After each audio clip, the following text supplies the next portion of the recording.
of the National Association for Armenian Studies and Research, I want to welcome you all to this first lecture in the series dedicated to Stephen Mugar.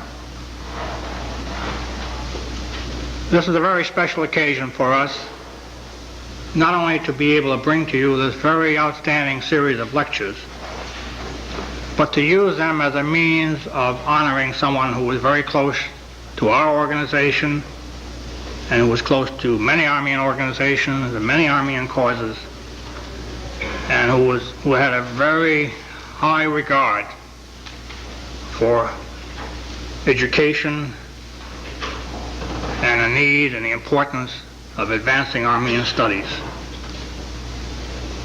We in NASA have very cherished memories of Stephen Mugar. He was a member of the organization for 25 years when he passed away. He'd been a member of our board of directors. He'd been on our National Advisory Board. And he was probably one of the important cogs that made it very possible for us to have the chair of Armenian Studies at Harvard here, and to go on to establish the chair at UCLA, to which he also contributed, and for us to be able to do a lot of the other things that we have done over the years. And one of the things that Steve did was to set up a fund in the memory of his mother and father. And after he passed away, the board of directors decided to allocate some additional funds to that fund from some of our unnamed funds that we had, and to change the name of the fund to the Sakis Boskatel and Stephen Mugar Fund for Armenian Studies.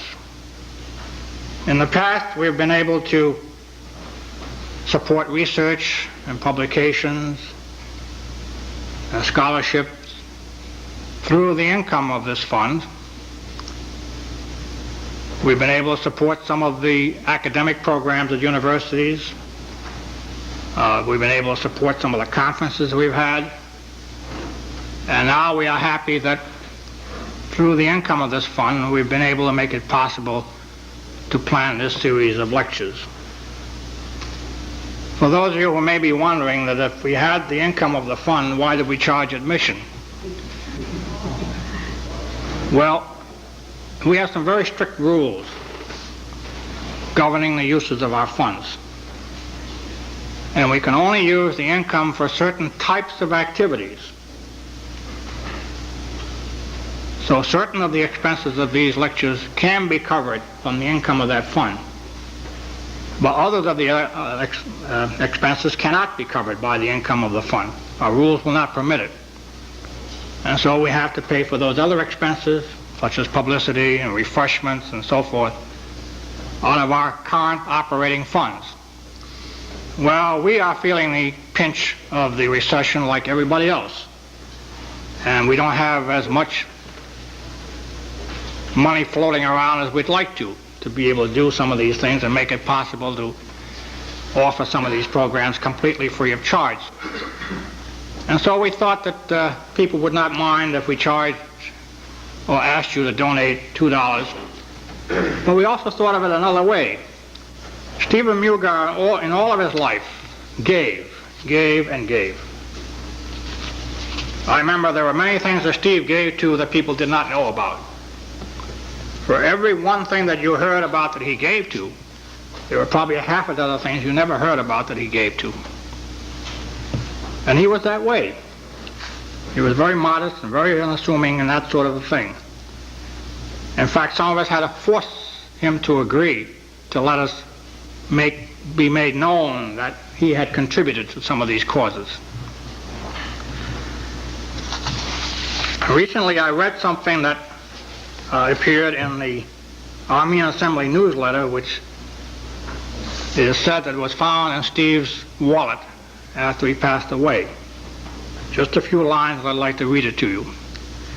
It says, "Do all the good you can, by all the means you can, in all the ways you can, in all the places you can, at all the times you can, and as long as ever you can." And this, I think, exemplified Stephen Mugar more than anything else. And this, I understand, he carried in his wallet. And so those of you who have received these little yellow slips of paper, look upon that yellow slip of paper as a means of doing the same sort of thing that Steve tried to do. Because if you're able to add to the fund, if you're able to give money to any of the other purposes on that yellow slip of paper, whether it be membership or contribution, you will be helping to further not only the activities that we are dedicated to carrying out, but to further the things that were very close to Stephen Mugar's heart. And it would be our way of thanking Stephen Mugar. It would be your way of thanking Stephen Mugar for all that he did for the Armenian communities. I would now like to go on to our program, and we are very happy to have been able to arrange this series of lectures and to have these outstanding people participate in it. Just by way of information, I would like to let you know that the 3 lecturers that we have, starting with Professor Stone today and Ronald Sunny next week and James Gidney the following week, they were all our first choices for these lectures. And it's very seldom that your first choices come through, all of them.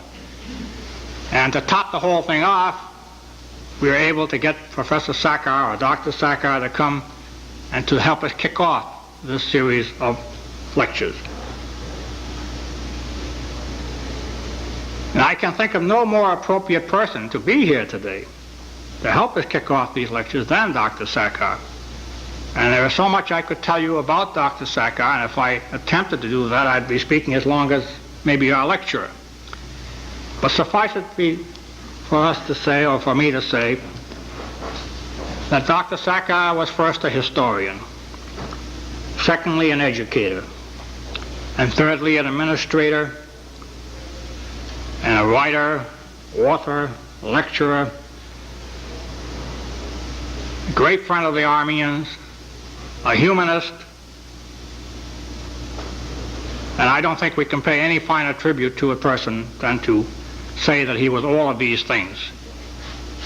For us, it is indeed an honor to have Dr. Abram Sakar of Brandeis University here today to kick off this inaugural series. Do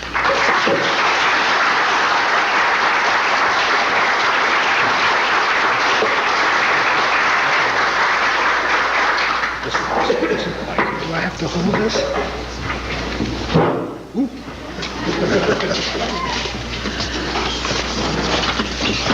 Marion, dear, and friends of Steve Mugar,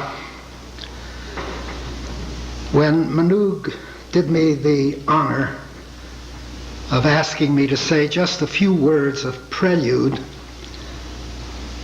about Steve before the lecture itself, and especially to emphasize his role in promoting higher education,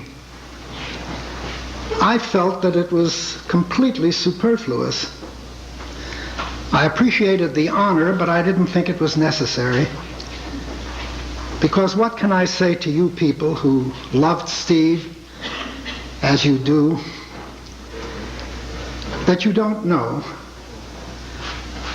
He didn't let you know. Because, as Manuk pointed out, the contributions that this generous spirit made to colleges and to schools and to universities and to the whole roll call of educational and human interest and human service organizations was just legion. So let me just emphasize one point, which sometimes isn't emphasized enough for any ethnic group, including my own. Though he was a very successful businessman, and though he was not a scholar, I have rarely met a layman who had such a reverence for the educated person, who who wanted so much for education to open the doors of opportunity. He loved this country, came to it as an immigrant boy with 2 hands and a will and very little else, and created with great integrity a wonderful empire. Well, we honor those who conquer adversity, but we sometimes forget that it's much more difficult to overcome affluence than it is to overcome deprivation. Because the affluent sometimes think that they are entitled to very special privileges, and that was so alien to Steve, the most modest of men, in his compassion and his understanding of what education can do to open up all of the sluices of opportunity for those who have the gifts to succeed. He had one great sadness, and that was that the blandishments of American life were siphoning out the loyalty of his Armenian young people to their culture. And that happens in many ethnic groups. The first generation comes over and still tries very hard to retain what the culture of the old world bred in them. The second generation wants very much to slough off whatever makes them feel and seem like alien corn. They don't run away, they're not repudiating, but they lose their interest in the culture of their parents. And that's such a pity and such a loss. Bernard Shaw said that every man is a bus in which all of his ancestors travel. And you have to pay respect to those people who are on the bus. And you must be very careful not to throw them off the bus, even though you want so quickly to assimilate and acculturate in your host country. How many conversations I had with Steve about what to him seemed to be such a tragedy. There's so much in Armenian culture.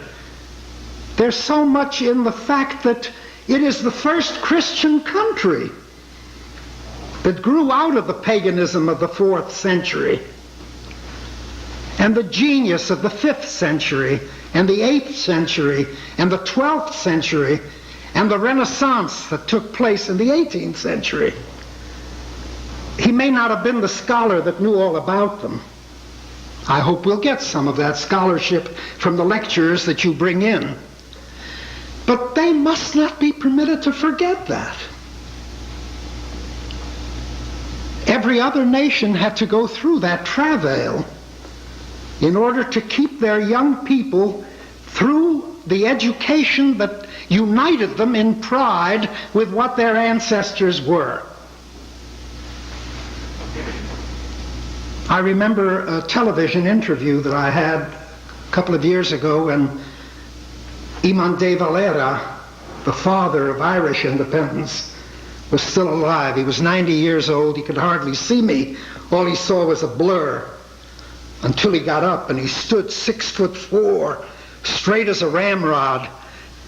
And we talked a little about what had brought Ireland to what it was.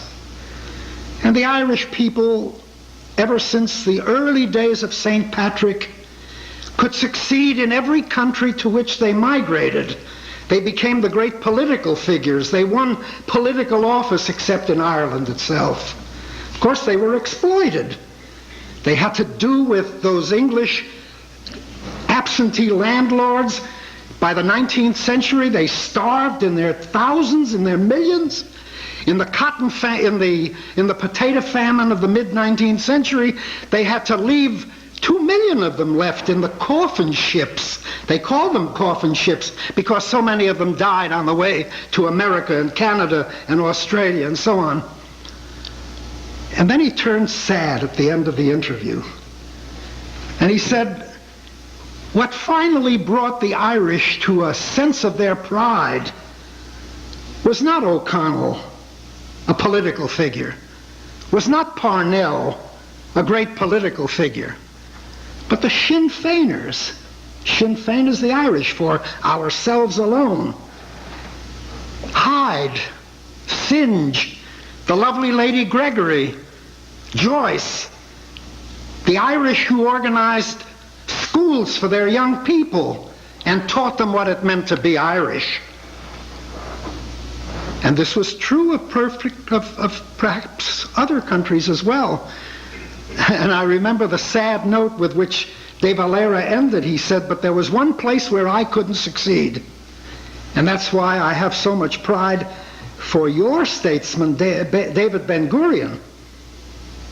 Because when he came to create a nation in what became Israel, and these people poured in from 70 nations, he ultimately taught them how to speak in their native tongue. The Hebrew was a classical language when they first arrived. Only the literary people could speak it. He said, I didn't succeed there. I wanted my people to talk Gaelic.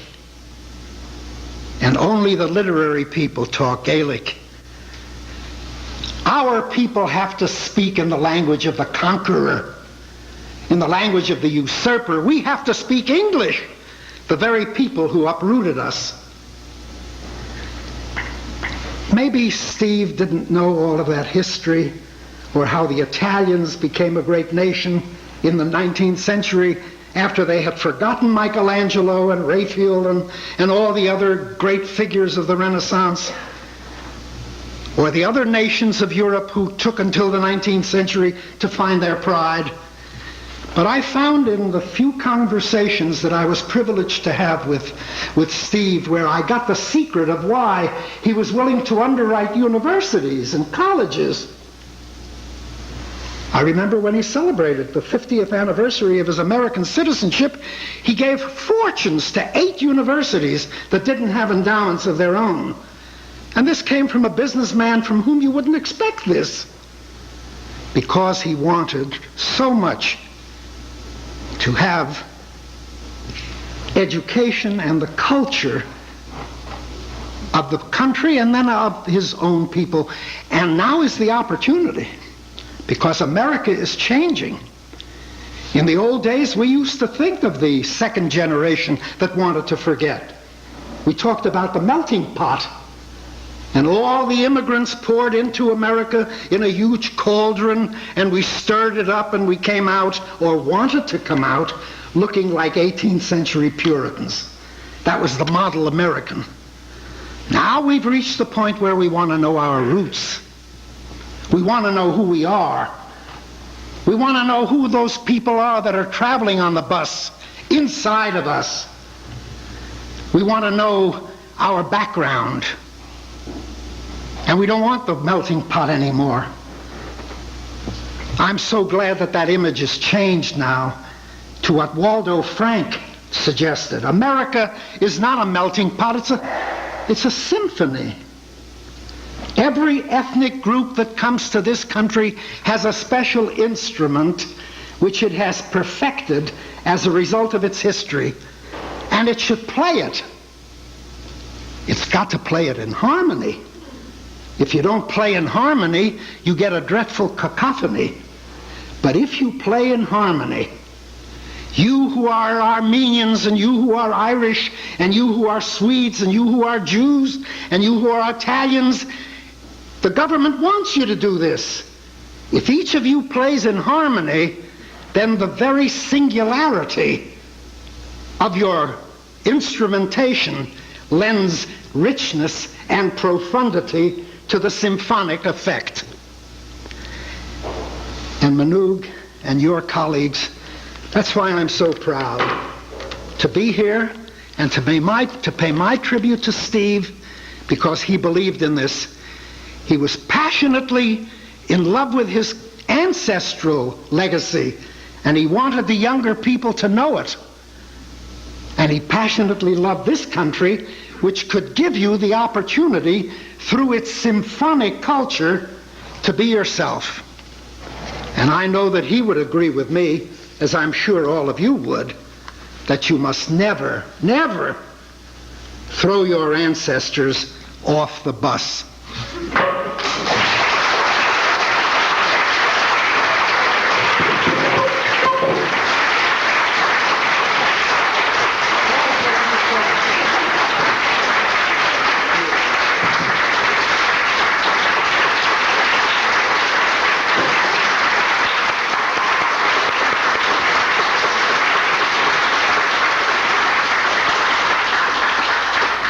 I have to tell you a little story. On one of the previous occasions when Dr. Sakar addressed us, it was at Memorial Hall, which is just over there, at a banquet. And I don't remember whether it was a 6th or 7th anniversary banquet, which one it was, but anyway, around that time. So it's a good 20 years ago, I'd say. And he gave another one of his rip-snorting speeches,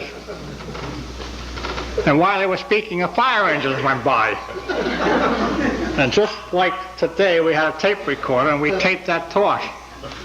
And I remember I went out to San Francisco afterwards on a trip to the West Coast, and I played that tape because of what he had to say was, fantastic. And right in the middle they hear the fire engine go by. And when I reminded Dr. Sakar of that today, a little earlier when we were having dinner together, he says, I didn't know that I had the capacity to set fires. We're always happy to have you with us. And you will always manage to say that which is down deep within all of us. It is now my pleasure to introduce our principal lecturer for the evening.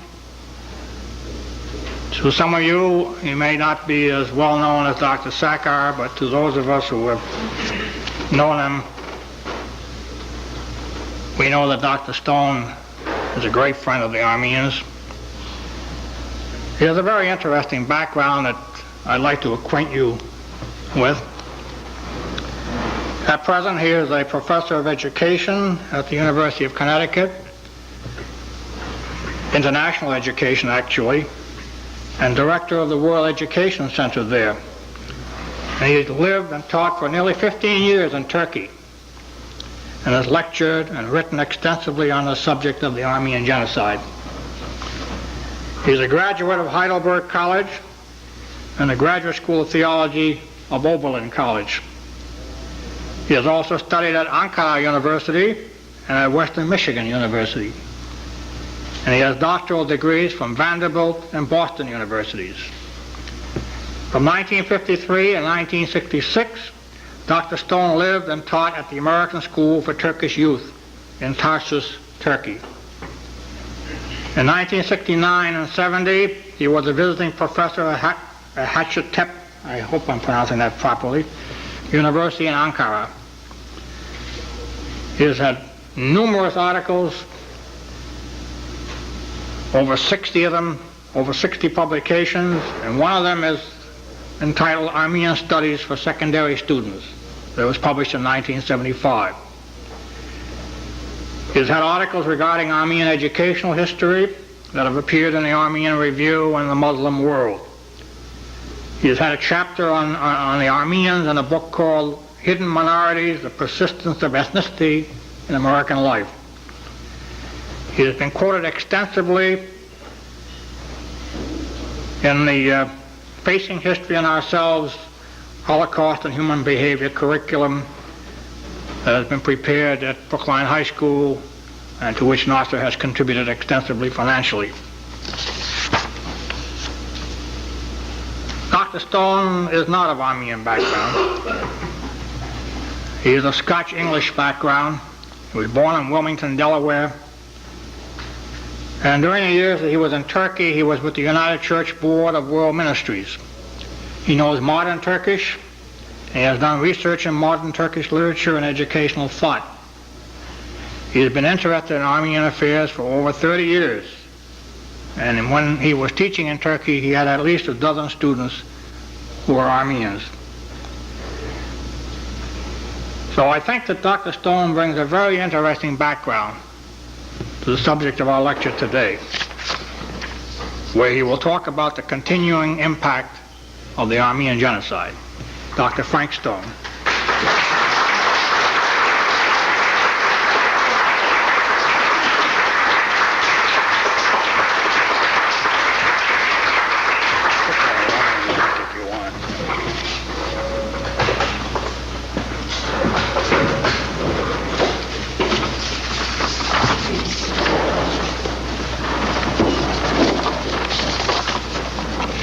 I want to take just a minute before I begin the formal lecture to explain to you really why I'm here tonight. When Manuk called me on the telephone and asked me if I could do this, I immediately thought back over 15 years ago now. I brought my children into Boston University it was a Saturday, and they wanted to see where Daddy had been spending all his time. And so I took them up on the 3rd floor of the Muger Library. And my son was about 6 years old and my daughter was about 4.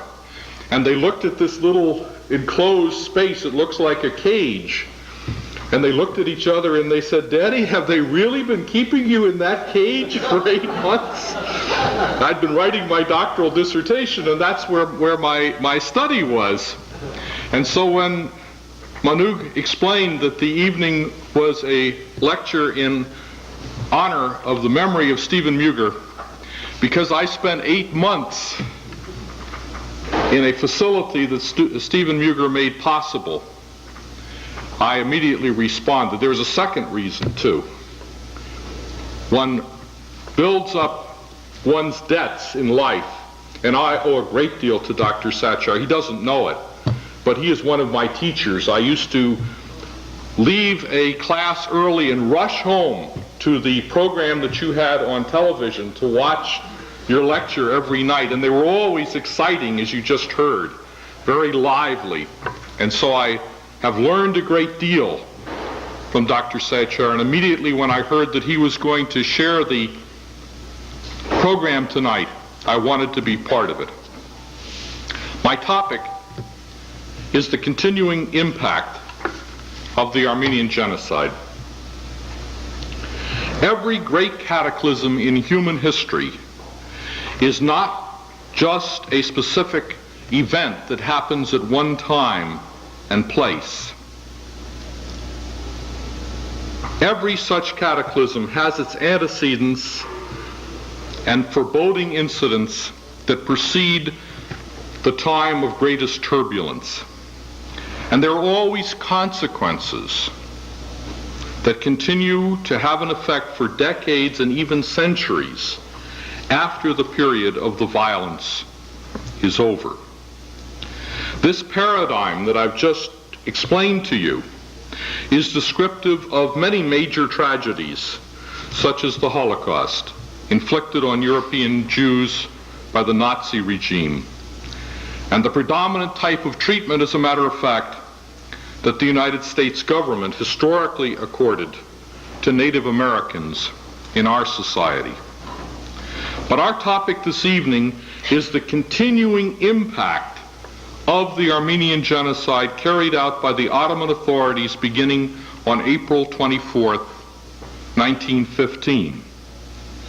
There are antecedents of this program. One of them 1895, one of them 1909, and there are others even prior to those dates. It took place, as is often the case in genocidal behavior, in a time of war, in this case World War I, in which the Ottoman Turks were allied with the Central Powers, Germany and Austria. But in this presentation, my topic is not an analysis of the causes that led to the disaster. That's somebody else's speech. Nor will I be able to discuss the overwhelming evidence that a genocide of the Armenian population in the Ottoman Empire actually occurred. That's hardly necessary with this particular audience. My focus this evening is purely on the consequences of this cataclysm and its continuing impact on me and on you. Now, every historical and social interpretation is written from some context. Historians always express someone's perspective. And before proceeding to give you the main content of this evening's lecture, I certainly owe it to you to orient you to my own orientation and outlook. I'm not speaking, as Manouk explained, as an Armenian or as a Turk.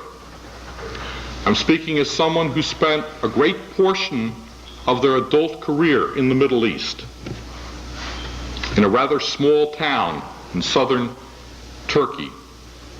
But I'm a citizen of the United States of Anglo-Scottish extraction, and my academic preparation is largely in the humanities. My background is history, philosophy, and theology. I don't speak as a qualified political scientist. I don't speak as a sociologist or an economist. And 14 years of my life, as Manouk explained, were spent in service with the United Church Board for World Ministries as an educator. So I've had a great deal of contact with the young people, both Muslim Turks and Christian Armenians. Now, it's possible to analyze the continued impact of the Armenian genocide descriptively. One could simply cite the evidence and give you the statistics. But I am going to contend, playing my role to the hilt as a historian and philosopher, that to do this is really a grotesque distortion of what happened and what is happening. For the long-range consequences of a tragedy of this magnitude impact on individual human beings, consciously or subconsciously. They affect generational and sibling relationships in families. They shape the agendas of voluntary organizations. They influence what is and what is not disseminated by the mass media. They can be discerned in the domestic and foreign policies pursued by governments. They show up in intergroup relations, who you feel comfortable with, who you would rather not sit next to.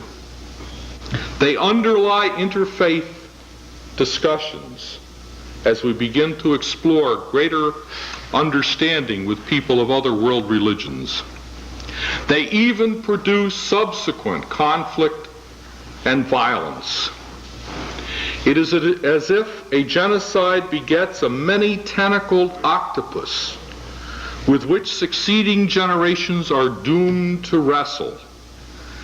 And the octopus image becomes even more compelling when we reflect on the constant movement. Think of those tentacles moving and trying to encircle you, and the black inky substance that octopuses eject when they are threatened. No wonder, I say, that genocide awareness education is a necessary component of mental health. Otherwise, we might choose to believe that the tragedy is only imaginary. Maybe it never really happened. We'd be more comfortable if it hadn't, certainly. We might protect our sanity if it hadn't. For when we get down to investigating the continuing impact of any genocide, we expose the raw nerve, what is irrational and demoniac in human nature. remind myself of my Puritan forebears, sinners in the hands of an angry God sort of thing. But could thinking people ever adopt an intentional policy of exterminating other human beings? Can we live with the thought? Especially, we ask, how could something like this ever have happened? When, after all, government policies are made by national leaders. Certainly, those who exercise power, who make our policies, certainly they must be the most capable and the wisest among us. Can it be that they would implement insane decisions that threaten humanity's very existence?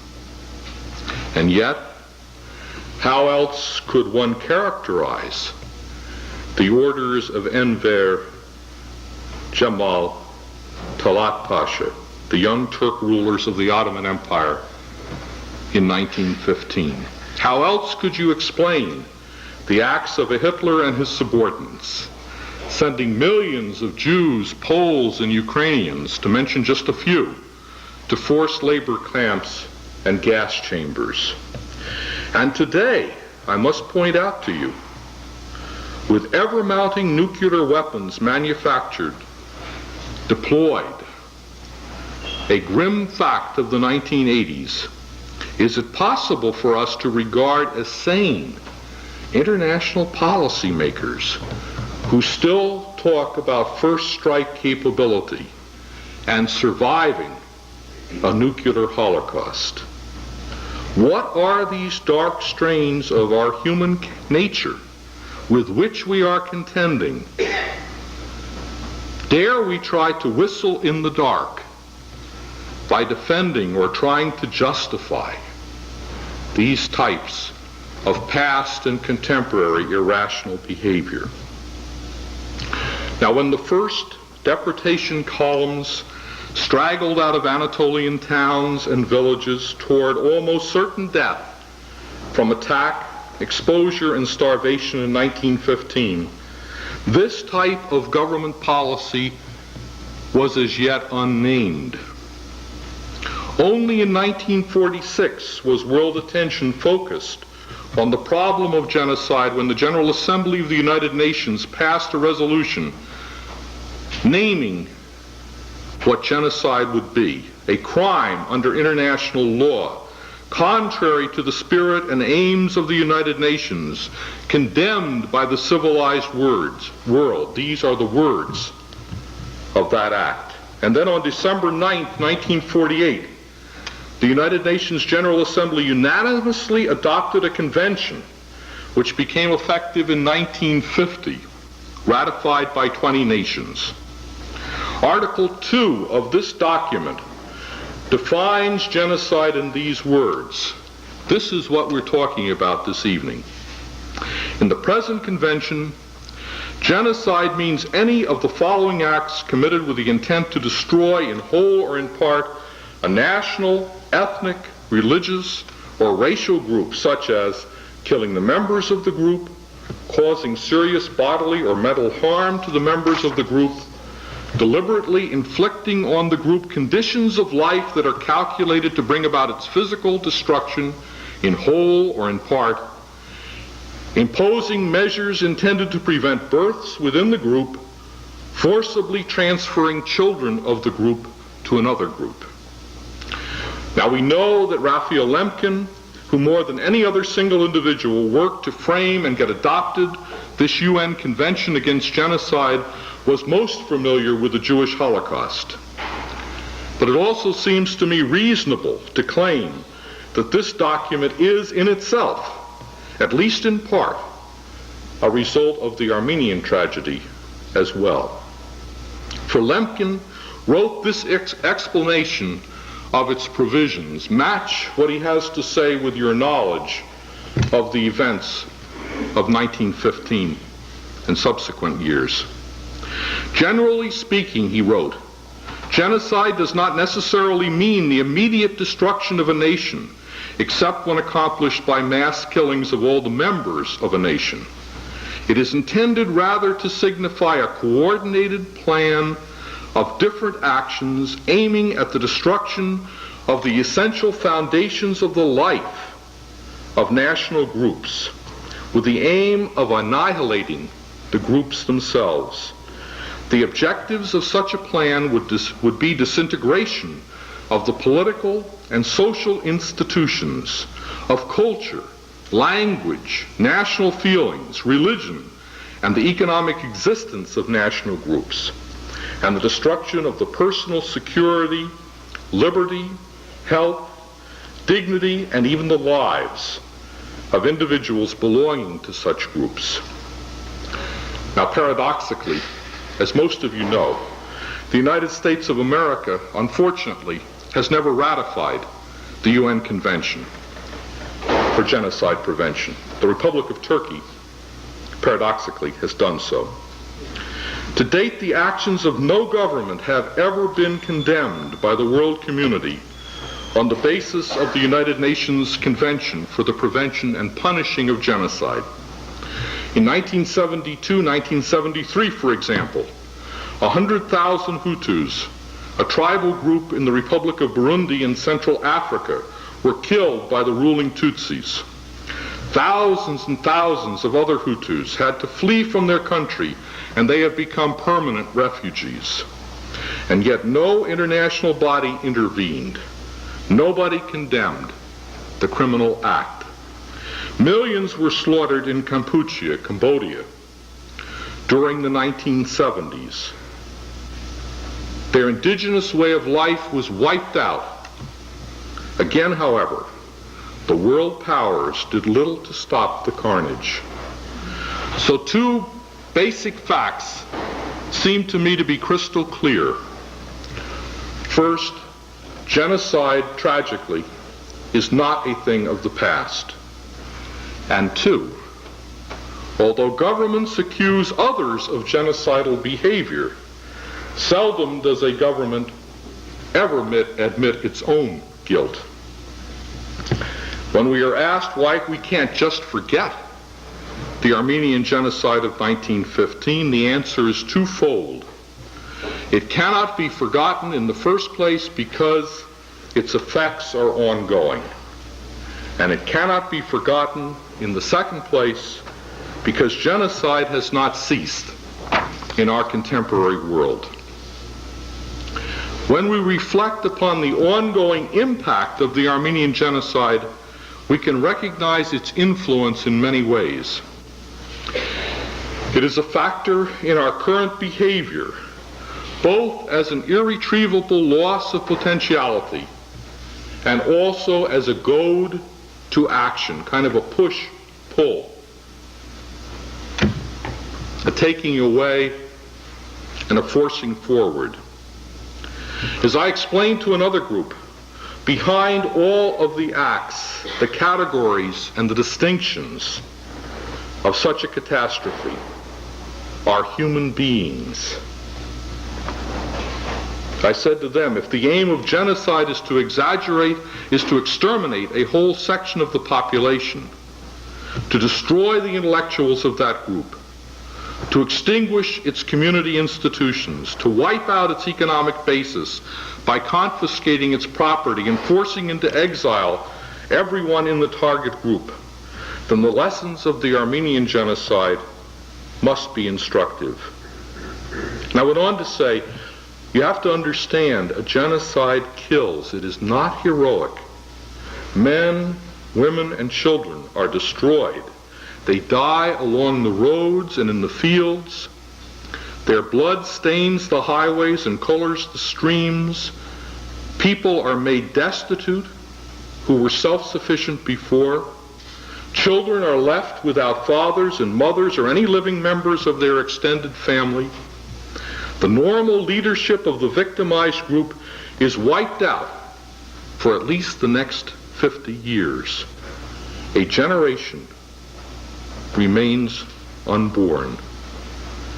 And should any of you have any doubts that what happened to the Armenian population of Ottoman Turkey actually fits my summary statement that I just gave you, simply read the accounts of the events as they were published in the New York Times from August 20th, 1915 to the end of that year. The front page accounts of what was happening. These contemporary sources that were based on eyewitnesses will make abundantly clear to you what the immediate results, the immediate impact of genocidal policies are. But we are investigating the continued impact of the tragedy. And one way in which it has changed the lives of us all is in the forms of life that were obliterated. By interviewing former villager informants who were transplanted to Detroit, Michigan, for instance, Susie Hagusian Villa has been able to recount what life was like in the Armenian villages of Ottoman Turkey prior to 1915. Sadly, this specialized type of human community no longer exists on the face of the earth today, completely extinct, wiped out. The compatriotic organizations among Armenian Americans who hail from the same hometowns in the old country, such as Aintab and Bitlis and Karpert or Harput and Marash. I just met a Marashli tonight. Celebrate communities that are no longer there. Like the Jewish shtetl and the ghetto in Eastern Europe, the traditional Armenian village of Eastern Anatolia and the Armenian Tag, or quarter of Anatolian towns, are no more. Lost, zilch, gone. They exist today only in the memories of elderly people who can still recall them. And the rest of us can only know about them by reading the musty accounts and looking at faded photographs. I submit to you that this is the sociological equivalent of an endangered species in biology. For once a specialized form of life, such as existed in the Armenian villages and the Armenian towns of Asia Minor, is gone. It can never be resuscitated. It can never be brought back. The effect is not only on the minority group. The impact may be even greater on the dominant society that goes on about its business, living with the gaps in its social fabric caused by the devastation.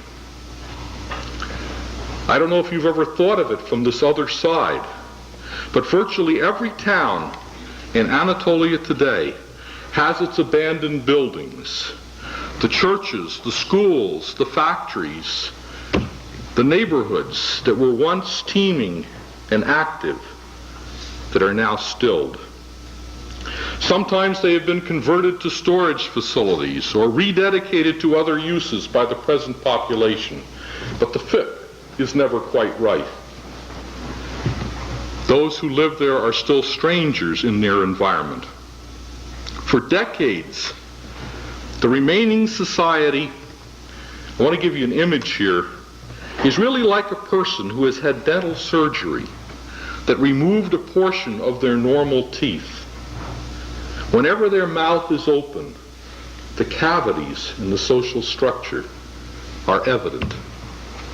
And I should mention, these were particularly in the skilled crafts because the Armenians were great coppersmiths, carpenters, silver workers, ironmongers. All of these crafts have been weakened and in many cases are lacking as a result of this series of events. At the same time, the former minority group and its culture become a topic. I was asked tonight when we were having supper, do citizens of Turkey today know? It's a topic that is universally known, but it must be suppressed from communication. So the Armenian history of edifices that stand in one's own local hometown are known, but not mentioned publicly. Tourist guides have to regularly leave out whole eras in the national development. We were mentioning tonight that Urartu might have something to do with Armenian history is conveniently omitted, must be omitted. The textbooks used in the schools skirt around any direct treatment of this phase, this rich chapter in the history of the Middle East. The effect, another image of mine, the effect is like knowing that your grandfather actually committed suicide when your parents have comforted you by telling you that he died in his sleep. So you must always censor everything you have to say about Grandpa. If your parents overhear you, if they find out that you have penetrated the deception, they're going to be angry, or their feelings will be hurt, or you may receive a punishment. And in modern Turkey, what I'm trying to explain is that this type of deception has been operating on a national scale for 68 years. And the strain is showing. Imagine what it's like to be a competent historian in that society, or a thorough social scientist who must function under political circumstances where what you know you cannot speak openly about. Being too much in the know can be a professional suicide if you're an academician or a scholar. Now, the continuing impact of this genocide is also on American intellectuals and educators, but it's been somewhat different. After World War I, the crisis caused by thousands of displaced and ill-fed Armenian refugees was common knowledge. Many Americans, particularly here in Massachusetts, in Worcester and in Boston, rallied to staff and fund the Near East relief. But eventually the image of starving Armenians dropped from the public consciousness. And when our nation did not accept the League of Nations mandate for Armenia, it then became a political liability to be too emotionally involved with the conditions of the Armenian survivors in the Middle East. Standard textbooks that are used in our American schools and universities frequently omit any reference to the Armenian genocide. And sometimes when there is material about the Armenian experience, it may be very selective and heavily biased. I want to read for you, try it on for size, a passage from a standard secondary textbook used in high schools called The Middle East. It's one of the Third World series. The author is Henry Bucher Jr. This is his paragraph explaining to your children and mine what happened in 1915. I'm reading it word for word, a literal quotation from the text. By the eve of World War I, the Ottoman Empire was already crumbling, and the Turks were faced with a guerrilla war within their borders. Fearing that, as in the past, a Russian invasion in 1915 would be supported by Armenians in Turkey, the Turkish government in one rash operation deported nearly the entire Armenian population of Turkey and confiscated its property. Only Istanbul and 2 other cities were untouched by this mass deportation. The hardships of this deportation killed hundreds of thousands. Some Armenian villagers fought to the last man as the Jewish defenders of Masada. A few were saved by the advance of the Russian army. Most Armenians were deported southward, and those who survived expanded the small but ancient Armenian communities of Syria, Lebanon, and Egypt. Many came to Europe and America. This is the explanation. That's all. That's it. There's no more. Now, a major human tragedy has virtually been expurged in a single paragraph here. And most social studies teachers would not have enough specialized background to even be able to correct this particular interpretation. Looking at something like this, it's easy to understand why many younger Americans may wonder why their Armenian neighbors are still making such a fuss about this affair. What's to worry? Another important consequence of the Armenian genocide is the existence of an extensive literature written by survivors. This genre of works deserves a much more thorough examination, but here I can only point out two pieces of it, two items. One of them is very little known. You may never have heard of it. And the other, I think, is famous. I imagine most people here have read it. In 1933, Serpuhi Tavukchian had a little book published that was entitled Exiled, The Story of an Armenian Girl. Anybody ever read it? Oh, good. Beautiful. It's about 125 pages long, and Serpuhi tells about her first-hand experience as a 10-year-old girl. Her hometown was Ovajik, which is over on the Gulf of Izmit, just across from Izmit, if you know your geography. And she tells about how her father was called to the headquarters, how they were given 2 days to pack up, how they started on train, and then how they were out walking on the roads. She lost her mother. She had 4 sisters. They all lost their lives. And she was saved because she was sold to an Arab Muslim. Her mother finally, when she couldn't feed her or care for her any longer, sold her to an Arab Muslim who was very kind to her. And it was through his intervention that Serpuhi survived and could tell anything about what had happened to her. Now, the theme that she introduces, which you see frequently in the Armenian survivor literature, is the theme that the Jews call righteous Gentiles. These are the people who, in the worst of times, acted with compassion and humanity toward Armenian refugees. And we should never forget that though they were few, and although they often acted under great duress, they nevertheless existed. In many cases, they were Arab and Turkish Muslims, sometimes Kurdish Muslims, who went out of their way to preserve life and to counter the orders and the policies of their government. And I think you can appreciate how difficult this must be for them to do in a society where hewing the line and doing what you're told is so central to the cultural values. A very well-known piece of survivor literature. It's a whole area. There are many of these books.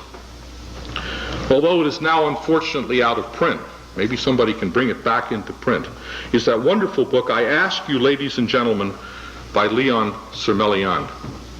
How many people have read Oh boy, now I've got lots of response.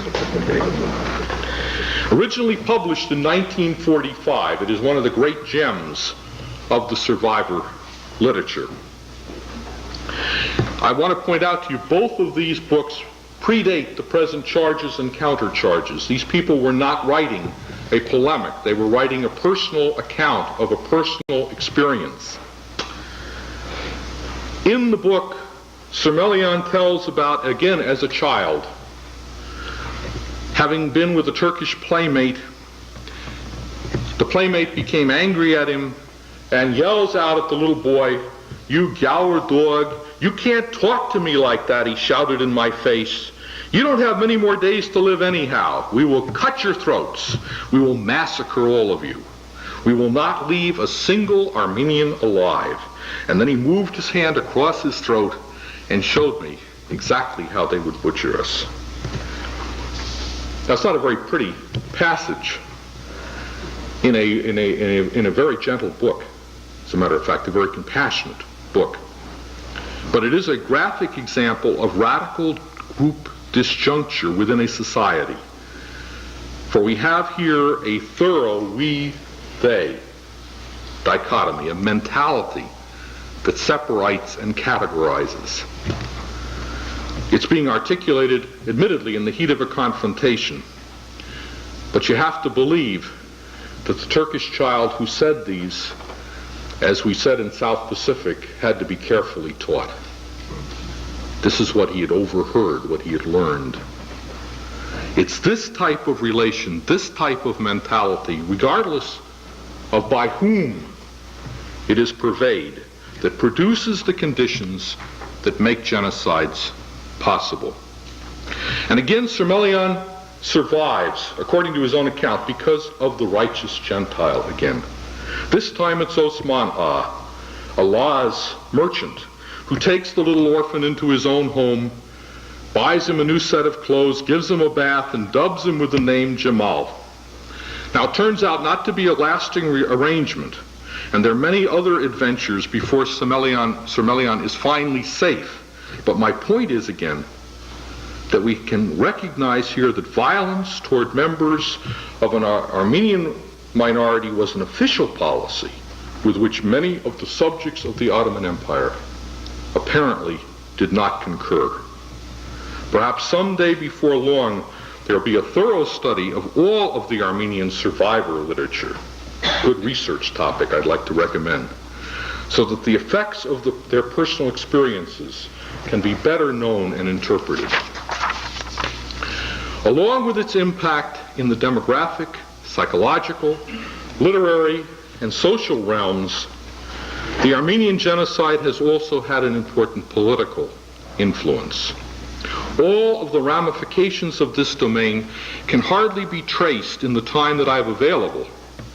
It includes the affairs of at least half a dozen countries over 68 years of time. For this reason, I've chosen to concentrate on only two critical aspects of genocide politics. The first concerns the actions and manifestos of the two groups most immediately involved in the ongoing controversy. The Turkish government has issued many statements, beginning as far back as 1918, repudiating the charges of a genocide in 1915.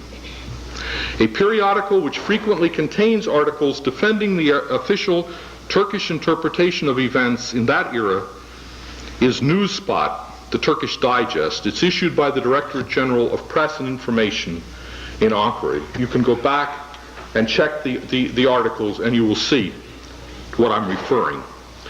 Turkish American associations here in the United States often send representatives to counter speakers like myself who discuss the events of 1915. Turkish diplomatic representatives have come and protested and negotiated with educational groups in this country who are trying to develop curriculum materials on genocide awareness to ensure that the claims of the Turkish government to innocence will not be ignored in those materials. We had it in Connecticut. They threatened to take our Connecticut State Board of Education to court unless, as they claim, both sides of the picture were represented. Now the flip side of this coin is the pursuit of what they believe to be justice by Armenians who are living in many countries who seek to promote the Armenian cause. They are faced not only with the tragedy of the genocide of 1915, but also with the subsequent loss of the Free Republic of Armenia that had been established in the Caucasus. For some, theirs is an irredentist agenda seeking to reestablish a free and united Armenia, and this brings them into collision not only with the Republic of Turkey, because Turkey today includes Mount Ararat and eastern Anatolia, but also, of course, with the Soviet Union and the Armenian Soviet Socialist Republic, which occupies another part of the historic Armenian territory. A large part of their motive for this drive toward national independence is unquestionably the genocide experience. just as the Holocaust increased the Zionist commitment to the establishment of the State of Israel. Also, we are all familiar with the annual memorial services for the Armenian martyrs of 1915 and a number of monuments that have been erected to commemorate them in France, in Lebanon, in the Soviet Union, in the United States, in Providence, for instance, in Philadelphia. These are all indicators that the genocide continues to have an impact on our consciousness and behavior. Now I come to the hard part of my presentation tonight, so bear with me. Second, during the last decade, it has become evidence that violence produces more violence. A genocide can be understood as the ultimate in structural violence. When a government turns on a minority of its own citizens or dependents, it adopts and implements policies intended to exterminate these people, to remove all traces of their culture from the national scene, to deprive them of their property. The response by at least some of the threatened minority is likely to be to fight back. And in the last 20 years, more investigations have demonstrated that not all Ottoman Armenians passively were led out to their deaths. And similarly, of course, we have learned that many of the minorities marked for death by the Nazis also did not fail to try to defend themselves. Genocide, as I explained, is a form of structural violence that is wielded by governments. This is what we're talking about. Government policy.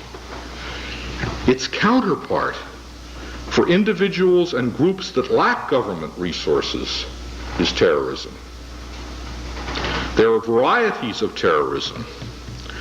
During the past decade, 28 diplomatic representatives of the Republic of Turkey, or people linked with Turkish diplomatic missions, have been assassinated by members of small Armenian terrorist groups. This is part of a larger wave, a global wave, of diplomatic harassment and assassination in which the representatives of the United States Department of State have also been tortured and killed. The claim of the Armenian terrorists who assassinate Turkish diplomats has been that the current emissaries of Turkey should be killed because they represent a government that refuses to acknowledge any guilt for the 1915 tragedy. All of the victims, however, were not even alive when the Armenian genocide took place. This has not deterred the assassins. Terrorism by assassination has escalated into a form of urban guerrilla fighting, in which civilians who are simply at the wrong place when the attack happens have their lives placed in jeopardy. The attack on the main waiting room of the Esenboğa airport in Ankara was this type of an operation. The terrorist activities are apparently carried out by second and third generation progeny of the victims of 1915. They come, apparently, from the large Armenian community that is now located in Beirut, Lebanon. Their model is the PLO, and it or similar organizations may well have trained today's Armenian terrorists. Very, very small, splinter minority. But violence as a means of attaining recognition of and justice for a past wrong cannot be morally justified. In the first place, it is illegal, and therefore it places governments who might be friendly in a hostile position to the Armenian point of view. Second, it is immoral because the victims were not the perpetrators of the crime. I don't know about you, but I have no great compassion for Talat Pasha. Talat Pasha was the perpetrator, Talat Pasha was the victim. I can live with that comfortably. It does not upset my morals. Here I have the greater difficulties. Third, and perhaps most importantly, it alienates world opinion because it makes it appear that the Armenian population of the Ottoman Empire in 1915 may have indeed been a disloyal fifth column as has sometimes been claimed. Now, this was not the case, and it is unwise to have actions taking place that might make it appear that Armenians are terrorists and extremists. What then should be done about the continuing impact of the Armenian genocide, which will not go away simply because terrorism is abroad? I believe that a much more thorough investigation of every aspect of what actually happened in 1915 is long overdue. There should be somewhere a single, thorough, objective, irrefutable set of evidence and findings. These findings and conclusions should be widely disseminated and publicized. It is this kind of material that we ought to insist be entered into our textbooks, so that we will no longer have either convenient silence or distortions which predominate what your children and mine are learning today. Friends, it was the General Assembly of the United Nations that enacted and ratified the Constitution for the Prevention and Punishment of Genocide. It is to the agencies of the United Nations, therefore, that the worldwide Armenian community must submit its case. The charges will have to be substantiated on the basis of a thorough and objective inquiry to which I just referred. If reparations are to be claimed, it is through this world body that the best case for them can be made. This strategy could become the process by which at least part of the continuing impact of the Armenian genocide could finally be put to rest. But sadly, there are other aspects of the long-range influence stemming from this tragedy that can never be put right. They cannot be rectified. Only when we carefully study all of the causes and effects of this catastrophe for humanity are we likely to be able to prevent reoccurrences of it at other times and other places. Thank you very much for your patience.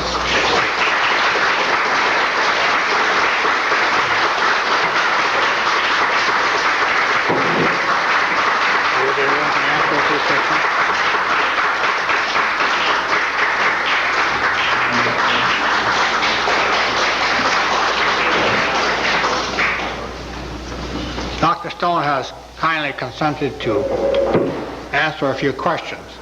And before I entertain any of the questions, I'd just like to make a few announcements. There will be refreshments after the formal part of the program in the reception room down the corridor here. There are many books on sale on your way to the refreshments room that deal with the subject. There are many new books that have come out dealing with the subject, as well as new books on many other related subjects. And we hope that these lectures which we have organized, we hope that we'll be able to publish them in a booklet form and make it available to the entire community across the country. And any contribution which you make today will make it possible for us to publish these lectures. I'm ready for the first question. I think someone had their hand up back there. Dr. Stone, you mentioned the deliberate self-deception of the Turkish government concerning the genocide. That is understandable. How do you explain deliberate self-deception concerning the genocide of the United Church of Christ, particularly the World Ministries, who for years unknown, particularly since 1922, have rarely mentioned, if ever, the genocide in their publications, until very recently we are receiving objections from the World Ministries concerning a resolution about the Armenian genocide, which is being submitted to the Synod this year.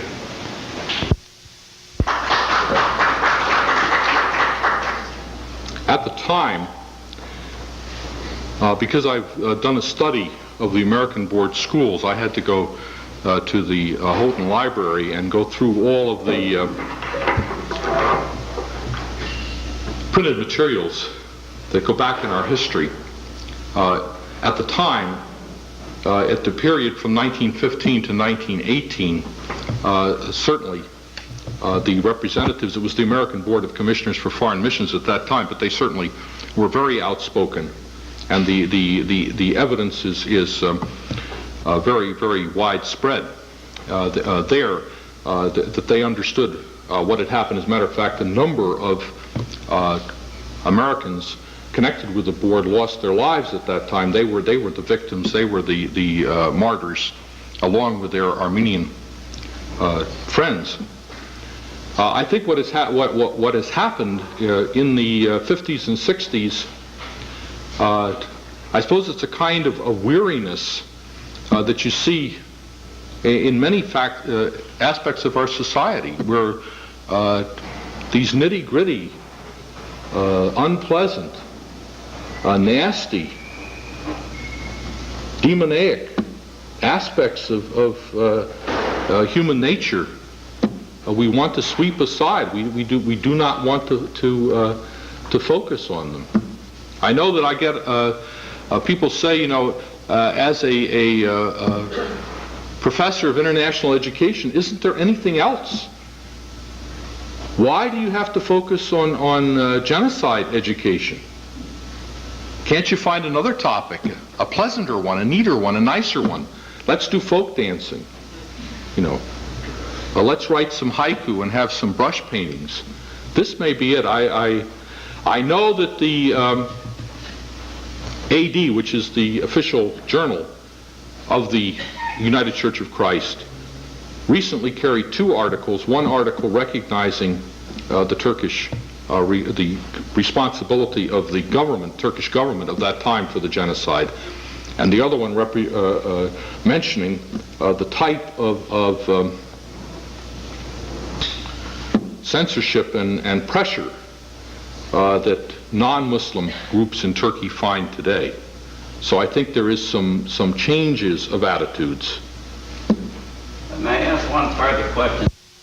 Isn't it true that the world ministries would find it difficult to remain in Turkey in their missionary presence, or so-called missionary presence, if they did take a position on the historic facts of the Armenian genocide?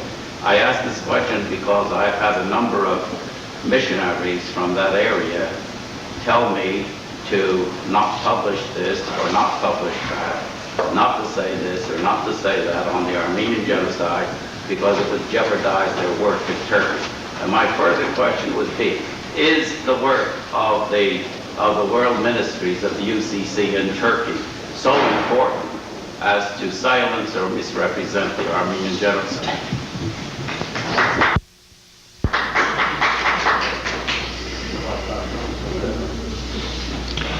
There's a good possibility that one could jeopardize one's work. I don't think, however, that you would sell your soul in order to remain in a particular position or to do a particular job. I mean, there's a moral question that is fundamental here, especially among Christians. No, I don't. I think that one would take the risk of speaking out, even if it jeopardized the work. I think the work. But of course, 14 years of my life are connected in that work. What can I say? Yes, I think it's a very important work. I see. It was a boys' school when I was there, so I sound a little sexist here. But young men whom I taught, who are making a remarkable contribution, both in Turkey and in the United States. Some of them are Armenian. Many more of them are of course Muslims, Muslim Turks. Some of them are Suryani, a few of them are Jewish, a few of them are Greek Orthodox. I think that we have, over a long period of time, the school that I was connected with is going to have its 100th anniversary before very long. I think we have made a very significant contribution to a kind of enlightened leadership that is vital, necessary, not only in Turkey, but throughout the Middle East. There has been so much demagogic leadership, so much leadership of prejudice and hatred and bitterness and contention. Surely if we can make a contribution toward mutual understanding and respect and humanity, this is worthwhile, but not at the price of lying. Not at the price of lying. Sir, I'm one of those who survived. And I remember closing the house and walking away and never again returning to that same home. Lucky that I'm survived. However, you raised some questions. One of them said you appealed to the United Nations. Unfortunately, the only Armenians that have any ethnicity or unity is in Soviet Armenia. And Soviet government does not permit Soviet Armenia to speak independently on behalf of, therefore we have no representation in United Nations. And we have to depend on the ambassador from Cyprus to take our cross and present it to the United Nations. This is one of the difficulties.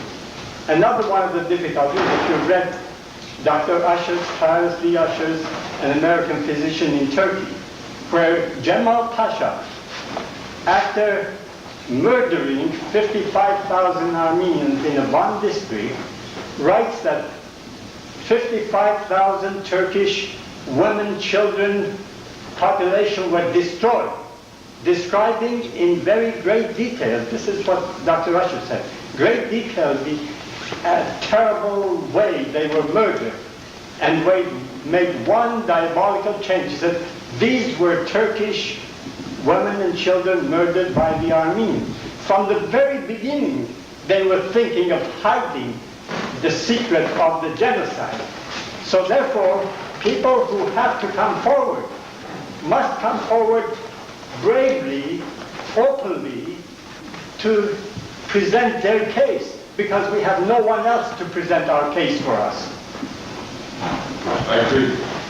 I tried to suggest.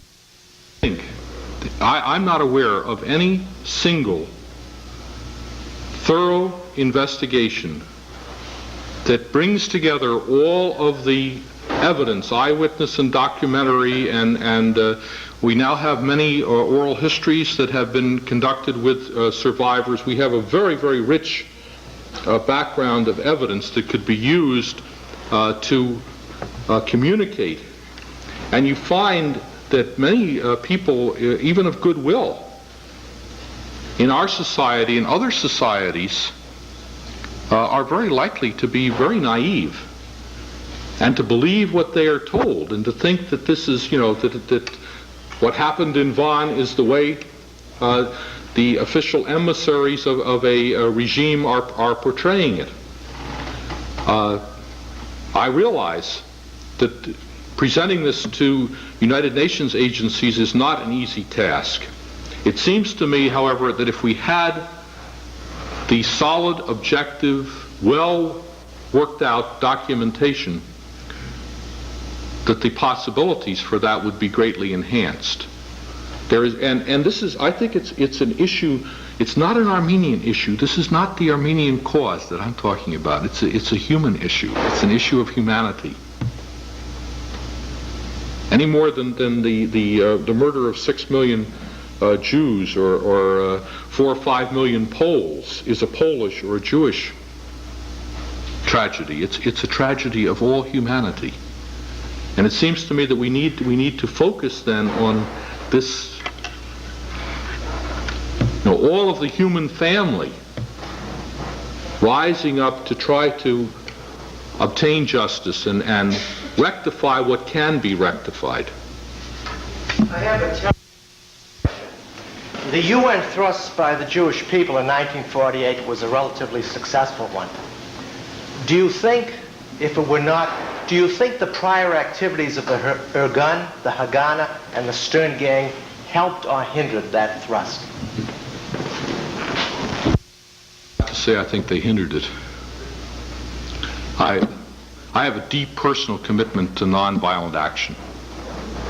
I do too, but...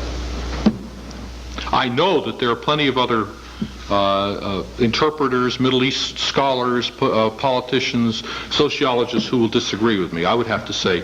And I think that they sowed the seeds of bitterness and hatred that we are still reaping, and we will be reaping for God knows how many more generations. Now, not only, it's not only on one side. One has to try to see as much of the whole picture as one can. I was expecting that you have been in Turkey and you have come in contact with Turkish people. You were an educator. You would give from your experience how people reacted, since you were interested on this Armenian genocide long before you were there. They would talk to you, and how would they expect, and how did you react? Could you in any way persuade them that what they had done was wrong? That's one question. Second, you have been telling that we should collect all evidence and bring to the United Nations. Many attempts have been done, and we are a small nation. Second, and we were silenced because American interest in Turkey is so great, as you know, for observation towers on the Russian border, that they silence us. They say it's for national interest. Wait, the time will come. Wait, the time will come. Now, we have reached in Turkey before massacre, we had a lot of intelligence group and educated group, professors, physicians, in every walk of life. We lost all of those. We started from a new after 1925. Now we are reaching a point where we are strong plaintiffs for ourselves. We were only begging for plaintiffs in the past, well, now we want to be our own plaintiff, and we have enough intellectual background, education to defend ourselves, but we need still help from the great powers. Just before going that, I like to ask, the first thing that I asked, how did you react with those Turkish people in those 13 years in regard to the Armenian genocide? On a personal level, with many close friends, with the graduates of the school, with people I met in the town and in travels, with students, but in an informal way frequently. We have talked about this as well as other issues about which there is a official interpretation. Many thinking citizens of Turkey are aware of the gap between reality and the official interpretation. And that's not an unusual problem for people to have. Many people are aware of what occurred and have a pretty good idea of why it occurred, I believe. On the second, I'm trying to say it gently and lovingly, but I think that the issue is not the Armenian cause. The issue is the human cause. And unless we have a well-documented, thorough, objective, in one volume, source of information about the Armenian genocide, we will not be able to correct the distortions, one of which I read for you so you could see and hear for yourself, that are in our textbooks, that are used in our high schools and colleges and universities in this great free land of ours.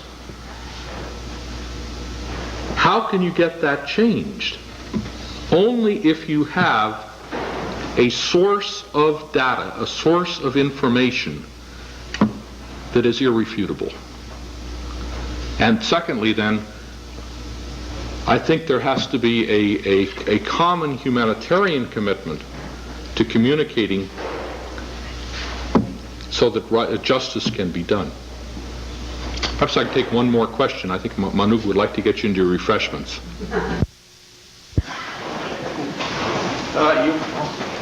Did you call me? Excuse me. No, sorry. You mentioned that in Connecticut, the Turks are concerned about the teaching of genocide in the curriculum. This appears... That was actually the ambassador from Washington, D.C. It wasn't the But I understand that that is an issue that's developing in Connecticut, and I would like to know if you could give us a little bit more information about that. And in view of some of the thoughts that you've expressed tonight, what is the chance that such institutions such as the University of Connecticut, Yale, and other citadels of education in the great state of Connecticut would rise up with indignation at this interference with intellectual honesty and with this obviously political desire to continue to distort not only Armenian but also American history, which is intertwined in that period. And if I may, you talk about a document with materials on the genocide. It is a fact that in the Department of State Archives in Washington, it is replete with documents of Ambassador Morgenthau, eyewitnesses, Christian missionaries, historians, and what have you, cables and everything else. It's absolutely full of these documentations. However, when it came to the publication of an article which dealt with Armenian terrorism in the Department of State Journal, Department of State saw fit to put a little note which said that due to the ambiguities of the events of 1915, we do not take a position as to whether or not there was a genocide. Now, there is documentation right from the Department of State. But more importantly, it looks to me as if the next issue that the community is going to have to be prepared for is the situation that you refer to in Connecticut. So I would like to have a little more insight, if you have such, regarding the situation, where it's headed for, and what is the chance that you and your colleagues might be able to be helpful in this next thrust against the community. Well, the curriculum guide was published as planned. The Connecticut State Department of Education and the committee that had been preparing the guide on genocide education have gone ahead and issued it. They did issue in the notes, there are the sources that the Turkish ambassador claimed were necessary to give, as he claims, both sides of the picture. There you have because you have academic freedom and a tradition of liberal thought in our society, you've got a real hang-up when one comes at you on that particular wavelength. I was going to tell you at the beginning, and forgot to, that on May 17th, about 25 Armenian Americans in Connecticut are getting together in Hartford to discuss helping us to fund an Armenian studies program at the University of Connecticut. Now, this will not replicate. We're not going over the same route. This is a second generation Armenian studies program. This is no Harvard or Columbia or Pennsylvania or UCLA. This is the second generation. And this is so people who wish to learn the Armenian language, who want to know something about Armenian history and culture, who want to have some background on the political, modern history, economics, if they're studying engineering or they're in business, or if they're in economics, if they're in a Middle East studies program, will have access to this. We have the support faculty. I count myself as one of them. We don't have the kingpin. We don't have one person who is really qualified as a good, thorough Armenian scholar.